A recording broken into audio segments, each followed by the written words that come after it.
Me llamo Valeria. Tengo 32 años. Trabajo en una florería del centro. Y durante casi una década de mi vida estuve convencida de que el amor tenía que doler para ser real. Esta es mi historia. O al menos la parte que ya puedo contar, sin que me tiemble la voz. Andrés. Lo conocí un martes de marzo, en la sala de espera de una clínica dental.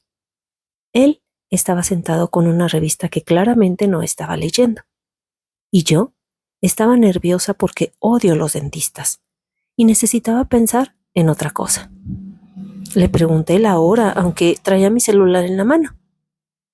Andrés tenía 37 años, ojos oscuros y una manera de hablar que hacía que sintieras que eras la única persona en el cuarto. Me contó que era arquitecto, que llevaba 2 años separado, que tenía una hija de 6, que vivía con su mamá. Me contó todo eso en 20 minutos, como si me conociera de antes. Cuando me llamaron al consultorio, ya tenía su número guardado. La primera semana fue perfecta. Me mandaba mensajes en la mañana, me preguntaba cómo había dormido, me decía cosas que nadie me había dicho antes. Salimos 3 veces en 5 días. La tercera noche nos quedamos hablando hasta las 3 de la madrugada, en un café que ya había cerrado, y el mesero nos dejó quedarnos porque parecía que algo importante estaba pasando. Y algo importante estaba pasando. Al menos eso creía yo. La segunda semana empezaron los silencios. Un día sin mensaje, luego 2, luego aparecía como si nada, con una explicación vaga sobre el trabajo, y yo lo recibía con tanto alivio que ni siquiera preguntaba. Eso debí haber notado, que su regreso me producía más alivio que alegría, pero no lo noté, o tal vez no quise. Lo que aprendí antes de conocerlo. Para entender por qué me quedé tanto tiempo con Andrés, tengo que contarte sobre mi casa. Mi papá se llamaba Ernesto. Era contador. Trabajaba 12 horas diarias. Y cuando llegaba a casa traía el cansancio pegado en la cara como una segunda piel. No era malo. Bueno, nunca nos faltó nada material.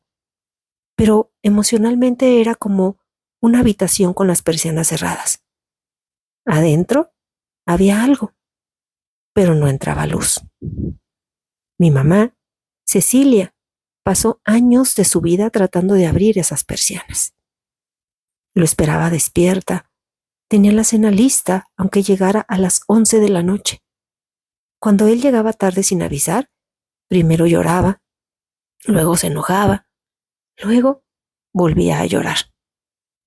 Yo la veía desde el pasillo, en pijama, preguntándome si eso era lo que hacían las mujeres que amaban. Había noches en que todo estaba bien, en que mi papá llegaba temprano, cenábamos juntos, y mi mamá reía de una manera que la hacía parecer otra persona. Esas noches me las aprendí de memoria. Guardaba cada detalle como si fueran fotografías. Y creo que aprendí algo sin que nadie me lo enseñara. Que el amor era algo que se ganaba. Que la calma era temporal. Que si alguien estaba contigo de verdad, era porque habías hecho algo bien. A los 16 años tuve mi primer novio, Rodrigo, que era callado y serio, y nunca sabías exactamente qué estaba pensando. Yo pasé un año entero intentando hacerlo reír. Cuando lo lograba, sentía que había ganado algo. A los 20, Mateo. Estudiaba filosofía y tenía una teoría sobre por qué el compromiso era una construcción social. Le creí durante 2 años. Y luego, Andrés, el patrón que no veía. Con Andrés duré 3 años. 3 años de una relación que era extraordinaria a ratos y agotadora casi siempre. Cuando estaba, era increíble, atento, divertido, apasionado. Había algo entre nosotros que se sentía más intenso que cualquier cosa que hubiera vivido. Una química que podía sentir físicamente, como electricidad estática. Pero cuando no estaba, que era la mayor parte del tiempo, yo vivía en una especie de alerta permanente. ¿Le habría dicho algo que le molestó? ¿Estará con alguien más? ¿Qué puedo hacer para que quiera verme? Empecé a organizar mi vida alrededor de su disponibilidad. Rechazaba planes con mis amigas por si acaso Andrés aparecía. Dejé de ir al gimnasio porque el horario interfería con las tardes en que a veces me llamaba. Compré ropa nueva pensando en él. Leí artículos sobre cómo ser mejor pareja, como si el problema fuera una falla técnica que yo pudiera reparar. Mi amiga Daniela me lo dijo una vez, con mucho cuidado. Val, ¿cuándo fue la última vez que hiciste algo solo porque a ti te da la gana? Me quedé sin respuesta. Lo que no entendía entonces es esa ansiedad constante, ese nudo en el estómago, esa adrenalina cuando sonaba el teléfono. La había confundido con amor. Sentía tanto cuando estaba cerca de él que asumí que eso tenía que ser real, tenía que ser importante. Nadie me había dicho que los nervios y el amor no son lo mismo, que la angustia no es pasión, que a veces lo que llamamos química es solo el cuerpo respondiendo al peligro. La noche que todo se rompió. Llevábamos 3 años cuando Andrés me dijo, una noche de octubre, mientras comíamos pizza en su departamento, que no estaba seguro de querer algo serio. Así, de la nada. Entre un pedazo de pizza y otro. Creo que me estoy sintiendo presionado, dijo sin mirarme siquiera. Le pregunté por qué. Le pregunté qué había hecho yo. Le pregunté qué podía cambiar. Y ahí estaba el patrón otra vez. Él diciéndome que algo estaba mal. Y yo preguntando cómo podía arreglarlo yo. Esa noche manejé a mi casa llorando, con la radio apagada y las ventanas cerradas para que nadie me oyera. Llegué a las 2 de la mañana. Me senté en el suelo de la cocina y por primera vez en mucho tiempo me pregunté algo diferente. ¿Cuándo fue la última vez que estuve bien? No bien porque Andrés estaba bien. No bien porque me había mandado un mensaje. No bien porque la noche anterior había salido todo perfecto. Bien yo, sin depender de él. No recordaba. La terapia y lo que encontré ahí. Una semana después, llamé a una psicóloga que una compañera del trabajo me había recomendado. Era la doctora Fuentes. Tenía una voz calmada y un consultorio con muchas plantas. La primera sesión le conté sobre Andrés. La segunda, empezamos a hablar de Ernesto. Me tomó varias semanas entender la conexión. La doctora Fuentes no me dijo que mi papá era el culpable de nada. Me ayudó a ver que yo había aprendido muy temprano que el amor de las personas importantes llegaba en dosis pequeñas e impredecibles, y que eso se había convertido en mi idea de lo que se sentía el amor. Cuando alguien te trata bien de forma constante, ¿qué sientes? Me preguntó un día. Pensé en Marco, un chico que me había gustado hace años, que era atento y cumplido, y nunca me hacía adivinar qué pensaba. Me aburría, admití. ¿O no sabías qué hacer con alguien que no te ponía en alerta?, dijo ella. Eso me quedó dando vueltas semanas enteras. Empecé a entender que lo que yo llamaba química muchas veces era solo reconocimiento. Mi cuerpo reconocía el patrón, alguien emocionalmente inaccesible, y lo interpretaba como algo familiar. Y familiar, aunque duela, se siente como casa. El problema es que esa casa estaba construida sobre arena. Aprender a querer diferente. No voy a decirte que tuve una revelación mágica y que todo cambió de golpe. Cambió despacio, con tropiezos. Hubo un periodo en que volví con Andrés. Claro que lo hubo, porque entender algo no significa dejar de sentirlo. Y yo todavía lo sentía. Pero esa vez duró menos. Y cuando me fui sin pedirle permiso a mi propio dolor. Empecé a hacer cosas pequeñas para mí. Volví al gimnasio, no para estar mejor para nadie, sino porque me gustaba cómo me sentía después. Retomé el contacto con Daniela y otras amigas que había descuidado. Aprendí la diferencia entre dos tipos de amor, que los griegos llamaban eros y agape.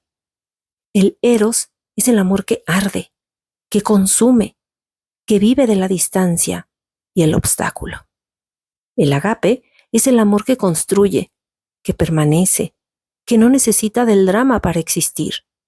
Durante años solo había conocido el eros y lo había confundido con todo el amor que existía. Hoy tengo 32 años y estoy en una relación con un hombre llamado Tomás. Tomás es ingeniero, le gustan los documentales de naturaleza y hace el mejor arroz con leche que he probado en mi vida. No tiene mucho misterio. Dice lo que piensa. Cuando dice que va a llamar, llama. Al principio me costó. Hubo momentos en que lo miré y pensé, ¿por qué no siento esa electricidad de antes? ¿Por qué no me pone nerviosa? Pero fui aprendiendo a distinguir. Lo que antes llamaba electricidad era ansiedad. Lo que antes llamaba pasión era miedo disfrazado. Con Tomás siento otra cosa. Una cosa más tranquila, más honesta. Como cuando llegas a esa casa después de un día muy largo y todo está en su lugar. No sé si es perfecta esta relación. Tampoco sé si será para siempre. Pero sé que por primera vez en mucho tiempo no estoy actuando. No estoy tratando de ganarme nada.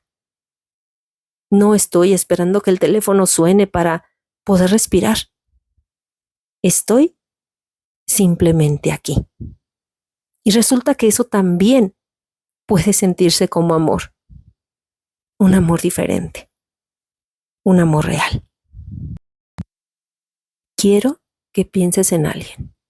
Alguien por quien lo diste todo. Tu tiempo, tu energía, tu cuerpo, quizás.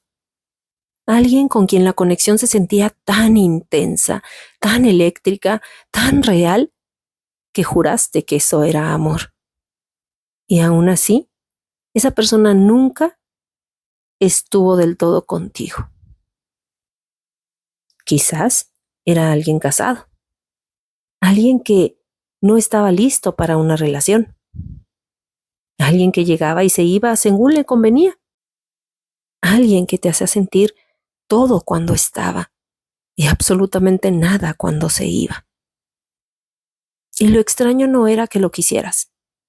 Lo extraño era que cuanto más se alejaba, más lo deseabas. Cuanto peor te trataba, más te esforzabas tú. Hoy vamos a hablar de eso. De por qué pasa, de dónde viene. Y lo más importante, ¿qué puedes hacer al respecto? Bienvenida, bienvenido.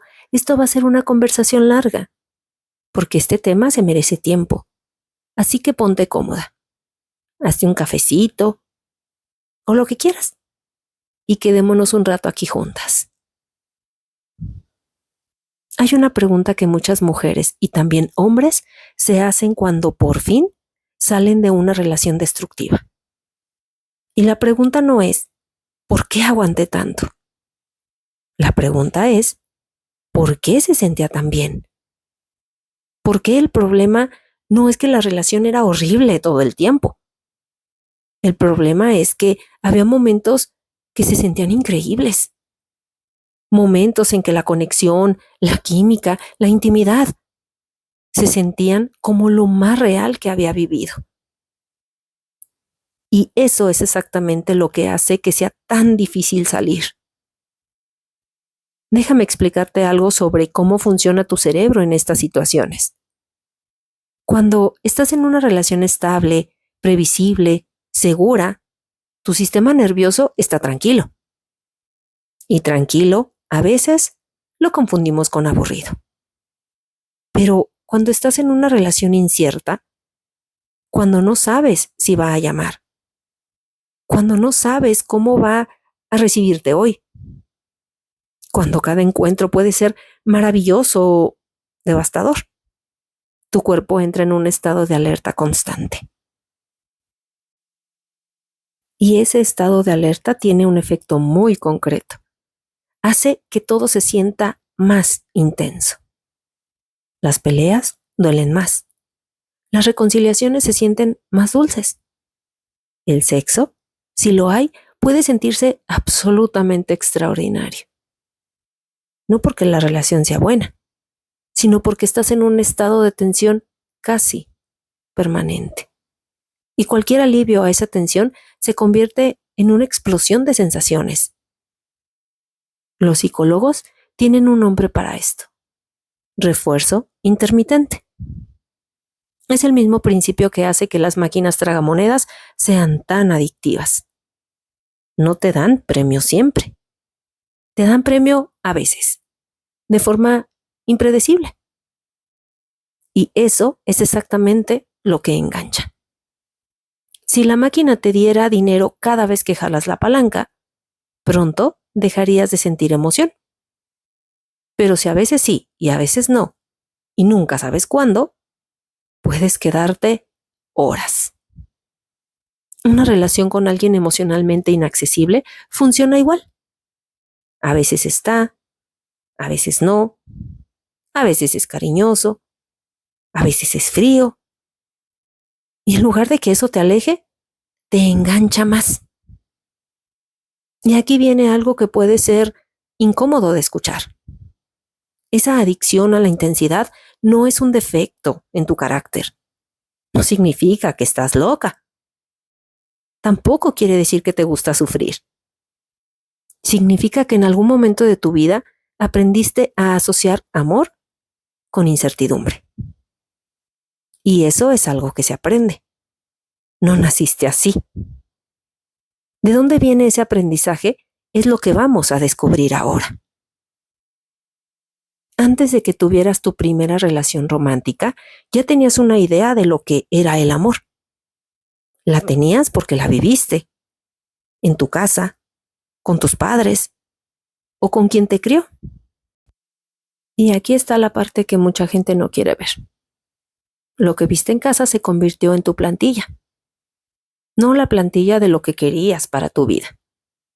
La plantilla de lo que se siente el amor. De lo que reconoces como amor. De lo que en el fondo te resulta familiar. Piensa en esto. Si creciste en un hogar donde el amor llegaba en dosis irregulares, donde un padre o una madre estaba presente a veces y otras tantas no, donde el afecto que había que ganárselo con buen comportamiento o con logros, donde el ambiente en casa dependía del estado de ánimo de alguien más. Entonces, creciste aprendiendo que el amor es algo que debes perseguir, algo que debes merecer, algo que puede irse en cualquier momento si no haces lo suficiente. Y cuando eso es lo que conoces, Cuando llegas a la adultez y conoces a alguien estable, disponible, cariñoso, algo en tu interior dice, esto no es real. Pero cuando conoces a alguien distante, impredecible, que te da calor y luego frío, algo en tu interior dice, ah, esto sí lo conozco. No lo pienses conscientemente. Es solo que se siente familiar. Y familiar para el cerebro equivale a seguro, aunque no lo sea. Quiero que pensemos en algunos ejemplos de patrones familiares que dejan huella. El padre o la madre ausente emocionalmente. No necesariamente alguien que no estaba físicamente, sino alguien que estaba en el cuerpo pero no en el alma. Que cuando llegaba a casa, llegaba cansado, distraído, encerrado en sí mismo. Sí, eso fue tu realidad de niña. Probablemente aprendiste a no pedir demasiado, a ser pequeñita, a no molestar. Y quizás también aprendiste a intentar con tu comportamiento que esa persona te notara. Ese patrón es forzarte para que alguien inaccesible te vea. Es exactamente el mismo que aparece más tarde en tus relaciones románticas. Los padres que peleaban constantemente. Cuando el hogar era una montaña rusa emocional. Cuando nunca sabías si ibas a llegar a casa tranquila o en medio de una tormenta. Tu sistema nervioso se acostumbró a ese nivel de activación. Y puede ser que de adulta, las relaciones tranquilas simplemente no se sientan a nada.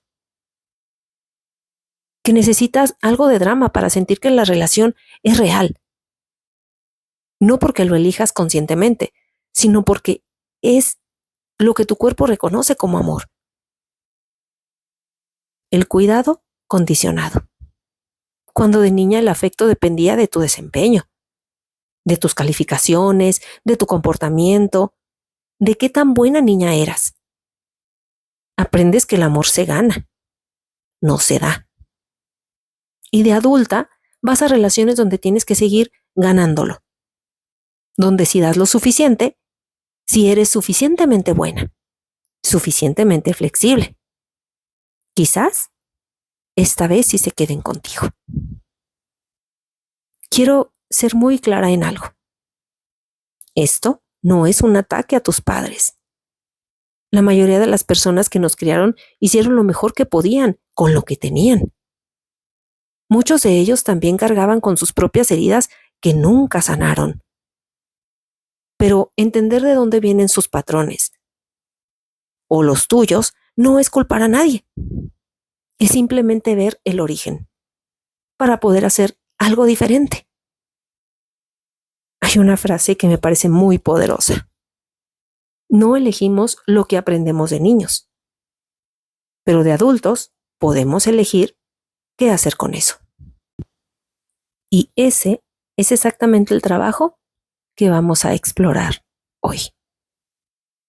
Quiero hablarte de una serie de características que aparecen con mucha frecuencia en personas que caen en ese patrón. No son diagnósticos, no son etiquetas, son simplemente señales que vale la pena reconocer. Mientras escuchas, nota si alguna resuena contigo. Y si resuena, no te juzgues. Reconocer es el primer paso. Característica número 1. La pregunta equivocada. Cuando te involucras con alguien, la pregunta que te haces inconscientemente no es ¿cuánto me gusta esta persona? ¿Me hace bien? La pregunta que te haces es ¿cuánto me quiere? ¿Cómo puedo hacer para que me quiera más? Toda la energía va hacia la otra persona, hacia sus necesidades, sus deseos, su bienestar. Los tuyos quedan en segundo plano o en ningún lado. Característica número 2. Confundir los nervios con amor. Ese nudo en el estómago cuando esperas que te llame. esa ansiedad cuando no sabes si está molesto, esa adrenalina cuando aparece después de días de silencio. Eso no es amor, es estrés. Pero si creciste en un ambiente donde el amor venía acompañado de incertidumbre, tu cuerpo aprendió a leer esas sensaciones como señal de que esto es importante. El problema es que también las relaciones saludables pueden sentirse sosas en comparación, porque no activan esa misma respuesta física. Característica número 3.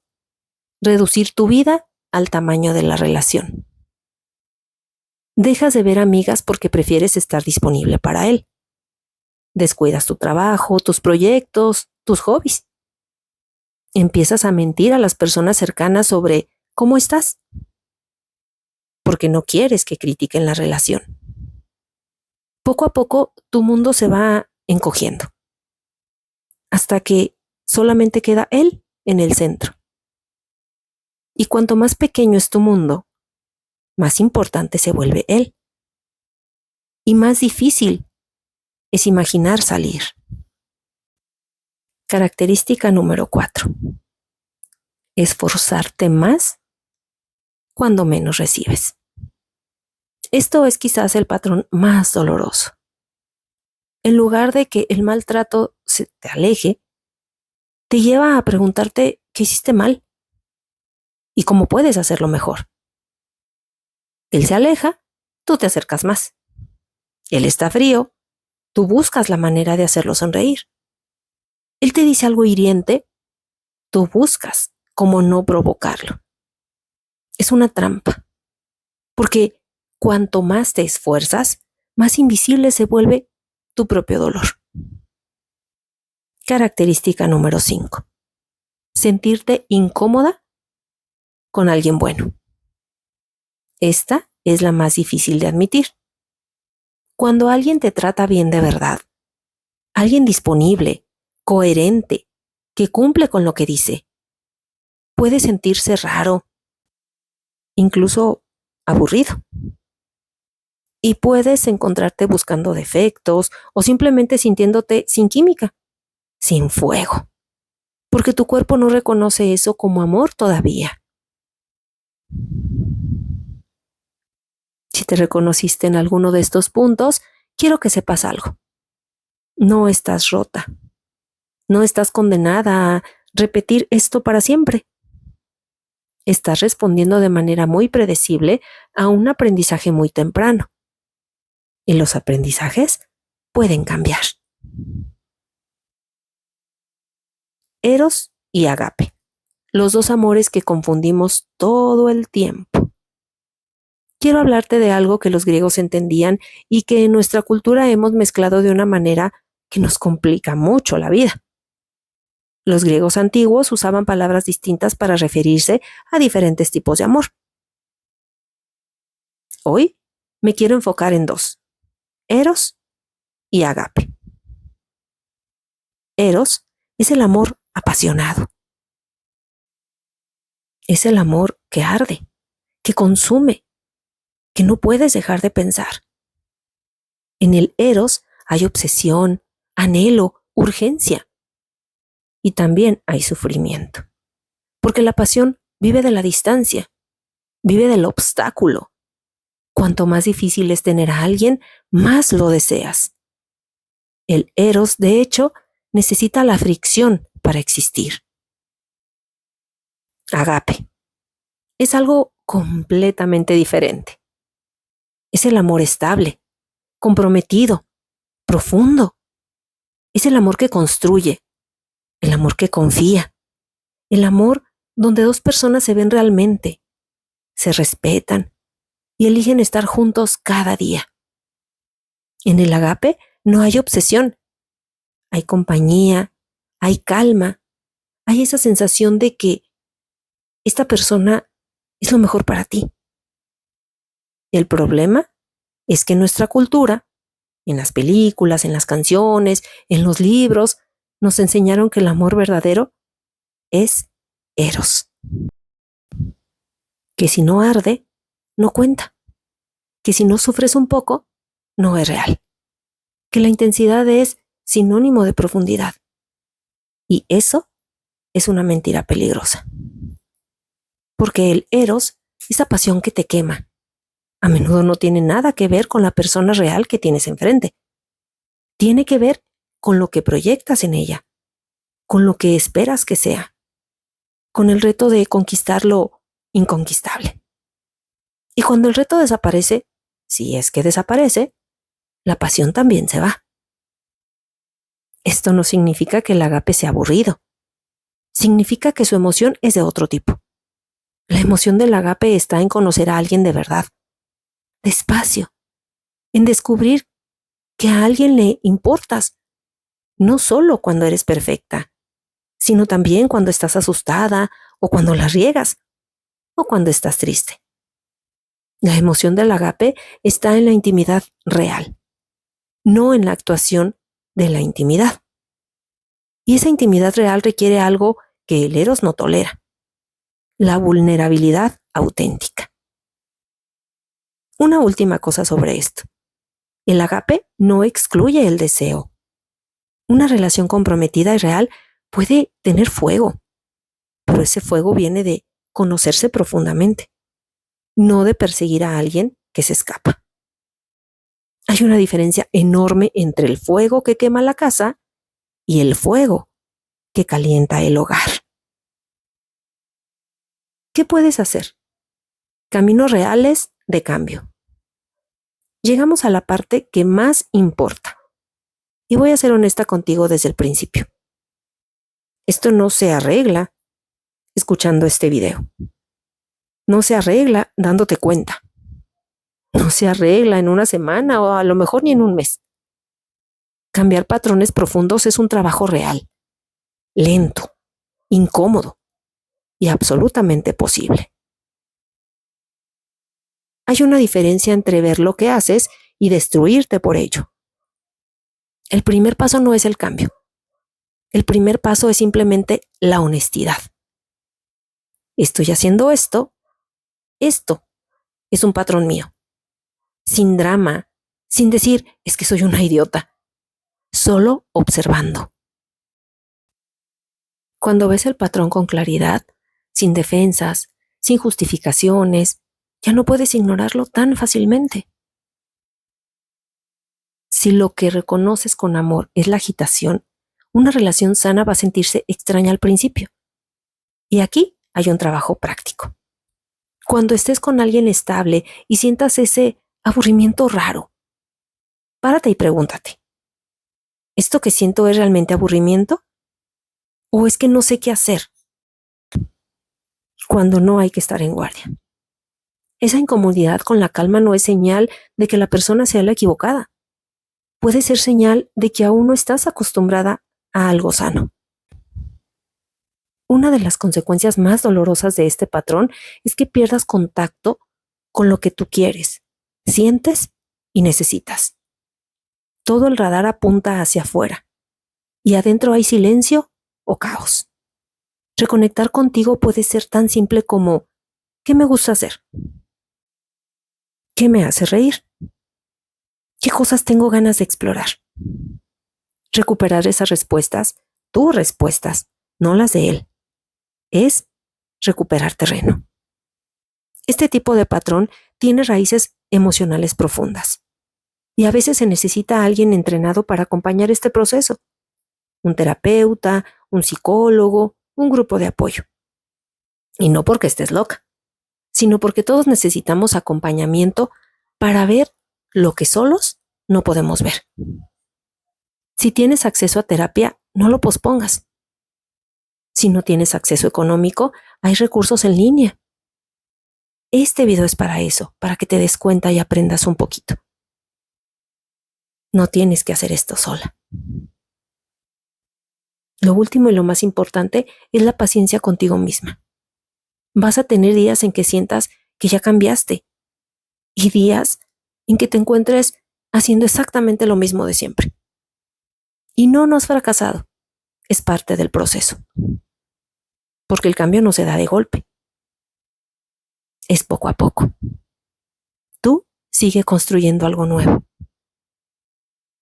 Construye la capacidad de estar bien contigo misma, la capacidad de elegir desde un lugar de suficiencia, no desde el miedo a quedarte sola. Esa es la base de cualquier relación sana. No necesitas a alguien para estar completa, porque cuando estás bien contigo, puedes elegir a alguien que te sume, en lugar a aferrarte a alguien que te hace sentir vacía. Este video no es un ataque a las personas que amamos demasiado, ni siquiera a aquellos que nos hicieron daño. La mayoría de las personas que nos lastiman también están cargando algo que no supieron sanar. Y la mayoría de las personas que hemos amado mal, lo hicimos desde un lugar de dolor, no de maldad. Entender de dónde vienen los patrones es un acto de compasión hacia ti y hacia las personas que te formaron. Si algo de lo que dije hoy resonó contigo, te invito a quedarte con eso. No tienes que resolverlo todo hoy mismo. Solo necesitas empezar a ver con un poquito más de claridad. Y si quieres seguir explorando estos temas, déjame en comentarios qué parte tocó más algo en ti. Me encantaría saber para seguir generando contenido. Gracias por quedarte hasta aquí. Esto fue una conversación larga, pero muy provechosa. Y el hecho de que hayas estado presente todo este tiempo ya dice que quieres cambiar. Amiga, por favor, cuídate mucho. Nos vemos muy, muy pronto. Te mando un abrazo a la distancia.